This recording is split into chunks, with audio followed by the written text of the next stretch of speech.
Hi viewers, சின்னஞ்சிறு கிளியே சீரியலில் கிருபாகரனால் இந்துக்கு எந்த ஒரு பிரச்சனையும் வந்துடக்கூடாதுன்னு நினைக்கிறவங்க இந்த வீடியோக்கு ஒரு லைக் பண்ணுங்க. இப்போ லேட்டஸ்ட் ப்ரோமோவில் நம்ம இந்துவை கர்ணா வீட்டுக்கு கூட்டிகிட்டு வந்துடுறாரு. ஆனால் நடந்த விஷயத்த புவனா கிருபாகரன் கிட்ட சொல்லிடுறாங்க. இதனால் கிருபாகரன் ரொம்பவே கோவப்பட்டு பேசுகிறாரு. போகக்கூடாதுன்னு சொன்ன இடத்துக்கு நீ எதுக்கு போன, நீ போனதுக்காக மன்னிப்பு கேட்டே ஆகணும் அப்படின்னு சொல்லி மிரட்டுறாரு.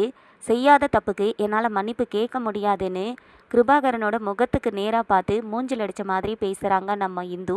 என்னடா இது, இவளுக்கு எப்படி இவ்வளோ தைரியம் வந்தது அப்படிங்கிற மாதிரி எல்லாருமே பார்த்துக்கிட்டு இருக்காங்க. அண்டு இன்னொரு பக்கம் இப்போ மாப்பிள்ளை வீட்டிலேருந்து வர்றதுனால சித்ராவை ரெடியாக சொல்கிறாங்க. புவனா ஒரு சாரீ எடுத்துகிட்டு வந்து கொடுத்து, இந்த சாரீ உனக்கு அழகாக இருக்குது, நீ கட்டிக்கோ அப்படின்னு சொல்லும்போது, சரி நீ கொஞ்சம் வெளியே இரு, நான் உள்ளே போய் சாரீ கட்டிட்டு வரேன்னு உள்ளே போய் லாக் பண்ணிக்கிறாங்க. ஆனால் ரொம்ப நேரம் ஆகியும் சித்ரா வெளியே வரவே இல்லை. புவனா கதவை தட்டி பார்த்துக்கிட்டே இருக்காங்க. இந்துவும் கர்ணாவும் அங்கே பார்த்து என்னாச்சுன்னு கேட்கும்போது சித்ரா உள்ளே போனா, ஆனால் வெளியே வரலன்னு சொல்கிறாங்க. உடனே கர்ணா கதவை உடச்சிக்கிட்டு உள்ளே போகிறாரு. உள்ளே போய் பார்த்தா சித்ரா அங்கே இல்லை.